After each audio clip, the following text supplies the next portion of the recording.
जोशीमठ की NTPC tunnel से 4 और शव मिले हैं, जिसके बाद हादसे में मरने वालों की संख्या 139 पहुंच चुकी है। बिल्कुल 7 फरवरी 2021 में हिमखंड टूटने से बाढ़ आई थी, आपको याद होगा। इसके बाद 205 लोग लापता हो गए थे।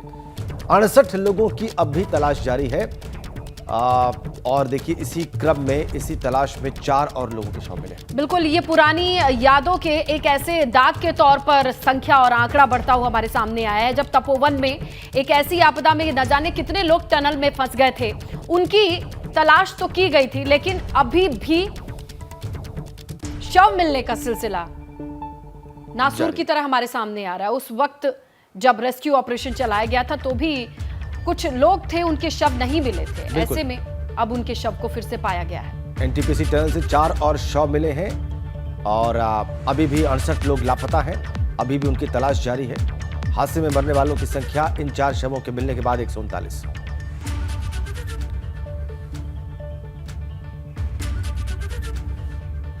देहरादून से खबर है, 6 दरोगाओं का तबादला कर दिया गया है। मनमोहन नेगी को रायपुर थानाध्यक्ष बनाया गया।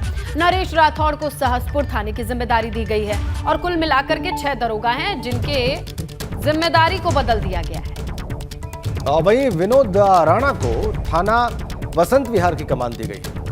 दीपक रावत को थानाध्यक्ष प्रेमनगर बनाया गया है और यही नहीं, प्रदीप रावत को सेलाकोई थाने की कमान दी गई है। कुलवंत जलाल को नई जिम्मेदारी दी गई है। तो देखिए, उत्तराखंड को माना जाता है कि शांतिप्रिय प्रदेश है, बहुत ज्यादा अपराध की घटनाएं नहीं होती हैं, लेकिन अभी पिछले कुछ दिनों से जिस तरीके की हलचल देखी गई है, शायद उसके मद्देनजर ये तबादले का फैसला लिया गया होगा।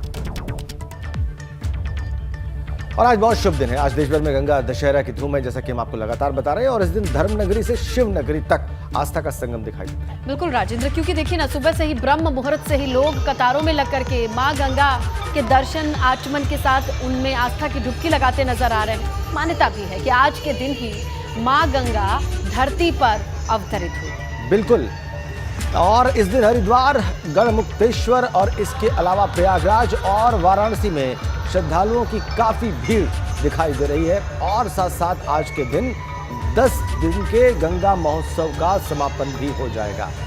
बिल्कुल, तो एबीपी गंगा पर हम सुबह 6 बजे से आपको लगातार तस्वीरें दिखा रहे हैं कि किस तरीके से ब्रह्म मुहूर्त से ही लोगों का इंतजार, हालांकि दूर दूर से लोग आते हैं।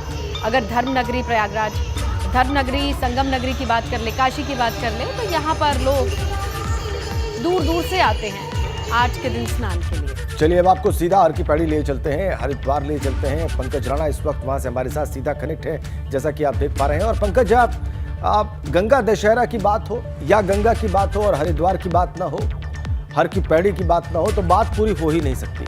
हर की पैड़ी का क्या दृश्य है आज सुबह का, जरूर दिखाएं और बताएं। बिल्कुल राजेंद्र, देखिए ये बात आपने बिल्कुल ठीक कही कि जब माँ गंगा की बात होती है तो हरिद्वार का जिक्र जरूर आता है, क्योंकि हरिद्वार से ही माँ गंगा का अब यहाँ से शुरुआत होती है मैदानी क्षेत्र में। और हर की पौड़ी पर ब्रह्म कुंड में सबसे ज़्यादा स्नान माँ गंगा का महत्व माना जाता है। और आप देखेंगे तस्वीर तो यहाँ तमाम जो श्रद्धालु हैं माँ गंगा में आज आस्था की डुबकी लगा रहे हैं। ये जो सैलाब है श्रद्धालुओं का, ये बताने के लिए काफ़ी है कि माँ के प्रति, माँ गंगा के प्रति कितनी श्रद्धा श्रद्धालुओं की होती है। और यहाँ पर क्योंकि आज का बड़ा महत्व दिन है, माँ गंगा का दशहरा दिन है, और आज ही के दिन माँ गंगा का जन्मदिन भी माना जाता है और अवतरण दिन भी है। जब माँ भगीरथ ने, राजा भगीरथ ने माँ गंगा को धरती पर लाने के लिए शिव से आराधना की थी, उसके बाद जब माँ धरती पर अवतरित हुई, उसके बाद हर की पौड़ी पर उनका पहला मैदानी क्षेत्र में आगमन हुआ था। तो इसीलिए माँ गंगा के जन्मदिन को दशहरा के रूप में माना जाता है। और इसीलिए तमाम श्रद्धालु देखिए दान पुण्य कर कर यहाँ पर ये प्रार्थना कर रहे हैं माँ से कि उनसे जो बुरे काम हुए हैं, जो पाप हुए हैं, उनसे उन्हें मुक्ति दी जाए। और इसीलिए तमाम श्रद्धालुओं की यहाँ पर आस्था की डुबकी लगाई जा रही है। तमाम दूर दराज से जो श्रद्धालु हैं वो सुबह लगभग 5:30 बजे से यहाँ पर श्रद्धा की, आस्था की डुबकी लगाने यहाँ पहुँच रहे हैं। और बड़ी बात यह है क्योंकि हरिद्वार में अगर देखा जाए तो यहाँ पूरा जो शहर है वो जाम में पूरी तरह से तब्दील हो गया। बड़ी संख्या में श्रद्धालु हैं, पूरी सड़कों पर जाम की स्थिति बनी हुई है। अलग अलग तरह से जो लोग हैं वो यहाँ पहुँच रहे हैं, उन्हें दिक्कतें भी हो रही हैं, चाहे बस के माध्यम से या ट्रेनों के माध्यम से हो या फिर अपने वाहन के माध्यम से। सड़कों पर जाम की स्थिति बनी हुई है। तो कुल मिलाकर राजेंद्र कहा जा सकता है कि भारी संख्या में श्रद्धालु यहाँ पर आए हैं। और ये कुंभ का मैं जिक्र करना जानना चाहूँगा, क्योंकि जब पिछले साल 2021 में कुंभ हुआ था तो इतनी बड़ी भीड़ उस वक्त भी नहीं थी। जब यहाँ पर आप देखेंगे तो चारों तरफ जो है श्रद्धालु ही श्रद्धालु नजर आएंगे। कुंभ के दौरान कोरोना का साया था, कोरोना की बिल्कुल कोरोना की वजह से। तस्वीरों को दिखाते दिखाते जरा बताइए कि प्रशासन ने तैयारी नहीं की थी, क्योंकि हर किसी को पता है कि जब गंगा दशहरा का मौका होता है तो पूरे देश से लोग आते हैं। ट्रैफिक को लेकर के क्या चीजें बताई और समझाई महकमे के लोगों ने? इस तरह तो बिल्कुल देखिए ये बड़ा महत्वपूर्ण सवाल है, क्योंकि जब भी कोई बड़ा स्नान होता है तो उस वक्त तमाम संख्या में भारी संख्या में श्रद्धालु यहाँ आते हैं। प्लान अगर बात की तो ट्रैफिक डाइवर्ट जरूर किया गया है, लेकिन सड़कों की हमने स्थिति सुबह से देखी है। 5:30 बजे से जाम की स्थिति बनी हुई है। भारी संख्या में श्रद्धालु आ रहे हैं, घंटों घंटों लोगों को जाम में फंसना पड़ रहा है। जो पार्किंग का एरिया है वहाँ पर बहुत भारी संख्या में श्रद्धालु पहुँच गए हैं। वहाँ पर पार्किंग न मिलने की वजह से लोग इधर उधर वाहन खड़े कर दे रहे हैं, उससे पैदल यात्रियों को भी आवाजाही भारी संख्या में श्रद्धालु पहुंच गए हैं और ट्रैफिक जाम की स्थिति है और उससे निपटने के इंतजाम भी किए गए, लेकिन कभी कभी वो नाकाफी साबित होते हैं वहां पर। बहुत बहुत धन्यवाद आपका। बिल्कुल राजेंद्र, आगे बढ़ेंगे, हल्द्वानी का जिक्र करेंगे, क्योंकि भाजपा की प्रदेश कार्यकारिणी का समापन हो गया। 2 दिनों तक हुए मंथन के दौरान पार्टी की आगामी रणनीति पर चर्चा हुई है और साथ साथ 2024 के लोकसभा चुनाव के लिए पार्टी ने रणनीति तैयार की है। आपको एक रिपोर्ट दिखाते हैं। चंपावत उपचुनाव खत्म होने के साथ ही भाजपा ने अपने आगामी कार्यक्रमों की तैयारियों को धार देनी शुरू कर दी है। हल्द्वानी में हुए भाजपा की प्रदेश कार्यकारिणी के दौरान पार्टी नेताओं ने 2024 के लोकसभा चुनाव पर मंथन किया। केंद्र सरकार के जो 8 साल पूरे हुए हैं, इसमें सेवा है, सुशासन है, गरीब कल्याण योजनाएं हैं, इनके बारे में पूरी चर्चा हुई। प्रदेश सरकार का जो प्रचंड बहुमत से हमारी जीत हुई, 6 महीने में क्या क्या कार्यक्रम पार्टी के द्वारा गांव-गांव तक ले जाए जाएंगे और आम जनता की जो भावनाएं हैं उनको कैसे पूरा किया जाएगा। पार्टी हर बूथ पे हर गांव में कार्यक्रम करने जा रही है और इसके लिए व्यापक यहाँ पे जो है रचना बनी है। वाला है भविष्य यानी कि 2024 जो हमारी लोकसभा है उसके लिए एक संकल्प लिया गया है कि लगभग जिस प्रकार से हम 100% अब तक हम जीतते आए हैं, तो वोट परसेंटेज जो है वो आने वाले 2024 में 2014 से ज़्यादा होना, 2019 से ज़्यादा होना और अब 2024 में उससे अधिक होना। तो ये लगातार बढ़ते क्रम में वोट प्रतिशत को बढ़ाना, इस ध्येय के साथ काम करने का जो है वो संकल्प लिया गया है। उसका भाजपा ने चंपावत उपचुनाव में हाल ही में मुख्यमंत्री पुष्कर सिंह धामी की अगुवाई में बहुत बड़ी जीत हासिल की है। सीएम पुष्कर सिंह धामी 55,000 वोटों से विजयी हुए। इसके साथ ही भाजपा मोदी सरकार के 8 साल के कार्यकाल को भी जनता के सामने रख रही है। अब पार्टी कार्यकर्ता मोदी सरकार की 8 साल की उपलब्धि और भाजपा की प्रचंड जीत को लेकर जनता के बीच जाएंगी, जिससे कि 2024 के लोकसभा चुनाव की राह आसान की जा सके। कार्य पार्टी के लगातार चलते रहते हैं और हमारी प्रदेश कार्य समिति निरंतर प्रक्रिया में होती है और नई सरकार बनने के बाद जो हमारी पहली कार्य समिति हुई है उसमें आगामी जो चुनाव आने वाले हैं, चाहे नगर निगम के चुनाव हो, चाहे जिला पंचायत के चुनाव हो, चाहे 2024 हो, उन सब की तैयारियों को लेकर विस्तृत चर्चा यहाँ पर हुई है। और अभी जो हमने ऐतिहासिक जीत चंपावत में अगर हमने हासिल की है, उसके पीछे भी हमारे संगठन की बहुत बड़ी शक्ति है, क्योंकि बूथ तक हमारी इकाई है, पन्ना प्रमुख तक हमने कार्यकर्ता बनाए हुए हैं। उसी का परिणाम ये हुआ है कि जो 94% भारतीय जनता पार्टी को मिले इसी वजह से मिले हैं। इसीलिए संगठन की लगातार इस प्रक्रिया में जो है बैठकें होती रहती। प्रदेश की जनता का जिन्होंने हमारी सरकार बनाई, चंपावत का चुनाव जिताया, मोदी जी में विश्वास रखा और जो संकल्प पत्र था हमारा वो पूरा हो, इसका दृढ़ संकल्प लिया गया या निश्चय किया गया है। सरकार के जो कार्य हैं और संगठन और सरकार में समन्वय अच्छा हो और जो 5 वर्ष आने वाले हैं इसमें देवभूमि की किस प्रकार हम सेवा कर सकते हैं, पिछड़े क्षेत्रों की, दुर्गम क्षेत्रों की, इसी पे चर्चा हुई और पार्टी एक लक्ष्य पे है और अभी हमारा बहुत दूर जाना है। कार्यकारिणी के दौरान निकाय और पंचायत चुनाव को लेकर भी मंथन हुआ। भाजपा संगठन ने कार्यकर्ताओं से कहा कि पार्टी की जीत का जो क्रम चल रहा है उसे बाकी चुनाव में भी जारी रखना है, ताकि 2024 के लोकसभा चुनाव तक देवभूमि में भाजपा के पक्ष में मजबूत लहर बन जाए। एबीपी गंगा के लिए हल्द्वानी से विनोद कुमार के साथ अंकित साह की रिपोर्ट।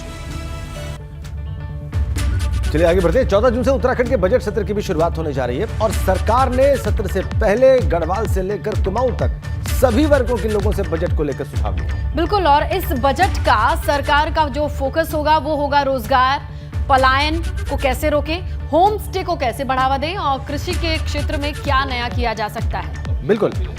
वित्त मंत्री प्रेमचंद्र अग्रवाल ने कहा है कि सरकार का फोकस है कि बजट में सभी वर्गों का ध्यान रखा जाए। एक संतुलित बजट सरकार लेकर आएगी। बिल्कुल, ये नजरिया है। और बाकी आम लोगों का, प्रबुद्ध वर्ग का क्या नजरिया है, इसके लिए सुझाव मांगे गए हैं। बजट हो, जनता के लिए बजट हो। आप जानते हैं कि पहली बार हमने प्रयास किया है कि जितने भी स्टेक होल्डर्स हैं प्रदेश के, हमने गढ़वाल के अंदर भी और कुमायूं के अंदर भी, यानी गढ़वाल के अंदर देहरादून में और कुमायूं के अंदर नैनीताल में, उन लोगों से लगभग 6 घंटा दोनों जगह पे बैठ के हमने बातचीत की है। और अच्छा ये रहा कि इसमें माननीय मुख्यमंत्री जी स्वयं उसमें मौजूद थे। सभी के सुझाव उसमें लिए गए हैं। उन सुझावों को भी हम अपने बजट में शामिल करने वाले हैं। कैसे रोजगार परख ये बजट हो, कैसे हम पलायन को रोकने के लिए हम इसमें बातचीत करें, कैसे हम बागवानी को फोकस करें, कैसे हम अपने यहाँ के स्थानीय उत्पाद को फोकस करें, कैसे हमारे यहाँ जिस प्रकार के स्टे होम की हम लोग बातचीत कर रहे हैं उसकी बातचीत करें। आवारा पशुओं की बहुत सारे जगहों से बात आई है, उसके लिए भी हम इस पर ध्यान इसमें रखते हुए बजट का प्राविधान करेंगे। यानी कि अनेकों इश्यूज होंगे, चाहे कृषि से संबंधित होंगे, व्यापार से संबंधित होंगे। चलिए आगे बढ़ते हैं, अगली खबर का रुख करते हैं। कल बजट को लेकर धामी कैबिनेट की बैठक हो सकती है, खबर आ रही है। बैठक के दौरान आगामी बजट पर चर्चा हो सकती है। और इसके साथ साथ उपनल कर्मचारियों के त्रैमासिक प्रोत्साहन मामले को लेकर भी मीटिंग में कोई बड़ा फैसला लिया जा सकता है। और साथ साथ कैबिनेट की बैठक में कई और मसलों पर मुहर लग सकती है, कई और प्रस्तावों पर मुहर लग सकती है कैबिनेट की बैठक में। तो ये महत्वपूर्ण उत्तराखंड के लिहाज से। केंद्र सरकार का एक ओर जहां खुले में शौच मुक्त बनाने की कवायद कोशिशें होती हैं, तो वहीं रुड़की नगर निगम की लापरवाही वाली तस्वीर भी हमारे सामने आई है। दिल्ली हाईवे पर 4 लाख की लागत से बना शौचालय शोपीस बन करके रह गया है। 1 साल बाद भी इसकी शुरुआत न हो सकी है। जुलाई में कांवड़ यात्रा की शुरुआत जरूर होने वाली है, लेकिन अभी तक ये पब्लिक टॉयलेट बन करके तैयार नहीं है। ऐसे में लोगों की मुश्किलें बढ़ जाएंगी। अधिकारियों से जब इस बाबत सवाल पूछा गया तो उन्होंने इसकी कोई जानकारी ही नहीं दी, या उनके पास जानकारी थी ही नहीं। ये 2 बड़ा सवाल। लापरवाही तो रही है कि ये अधिकारियों की लापरवाही कहेंगे कि इसका संज्ञान नहीं लिया गया कि आज तक ये टॉयलेट क्यों नहीं चालू हुआ। इसको मेरे ख्याल से शुरू हुए भी 1 साल से ऊपर हो गया और ये 2020 का प्रस्ताव है। तो अब खैर उनको मेरी जेई से भी बात हुई है, उन्होंने कहा कि हम इसकी बहुत जल्दी एक वो समरसेविल के लिए इसकी व्यवस्था करा रहे हैं। तो उम्मीद है कि कांवड़ यात्रा से पहले ये सुचारू रूप से चालू हो जाएगा। बने हुए तो करीब कम्प्लीटली 8 महीने करीब हो गए होंगे और लोग आते हैं कि इशारा करके पूछते हैं कहाँ, तो ये कब चालू होगा। तो यही कहना पड़ता है कि कहीं इधर उधर देख लो भाई। पर यह है कि क्या नाम, स्वच्छ भारत मिशन के अंतर्गत गलती हो रहा है। अगर ये होता तो मोदी जी का सपना साकार होता। पहले नौकरी, फिर गन्ने की खेती, अब फूलों का बड़ा कारोबार और उससे लाखों की कमाई। ये कोई फिल्मी कहानी या पटकथा नहीं है, बल्कि हकीकत है।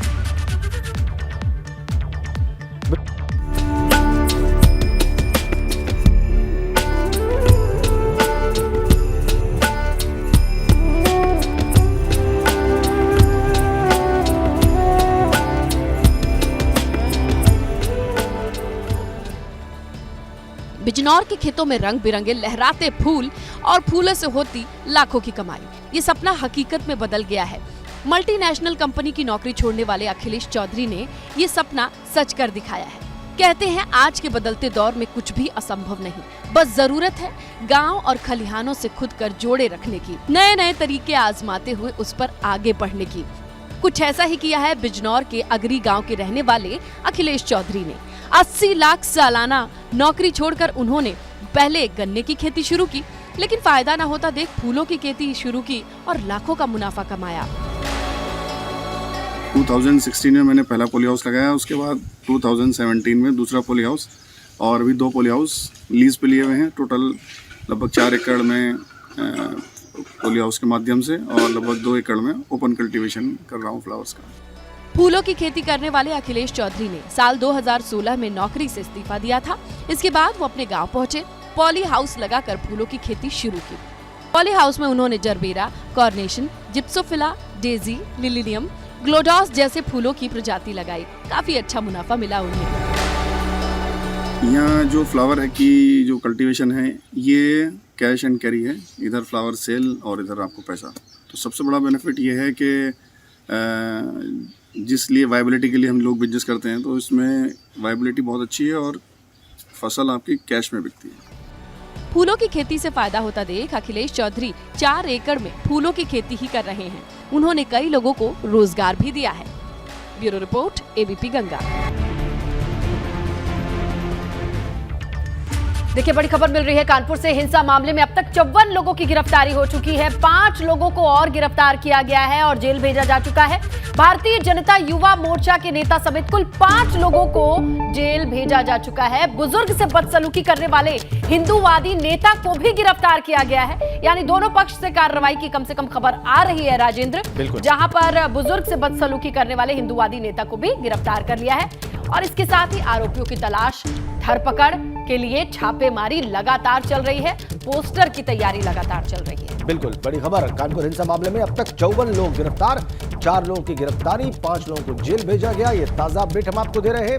भारतीय जनता युवा मोर्चा के नेता समेत 5 को जेल हुई है। बुजुर्ग से जिस व्यक्ति ने बदसलूकी की उस हिंदूवादी नेता को भी गिरफ्तार कर लिया गया है।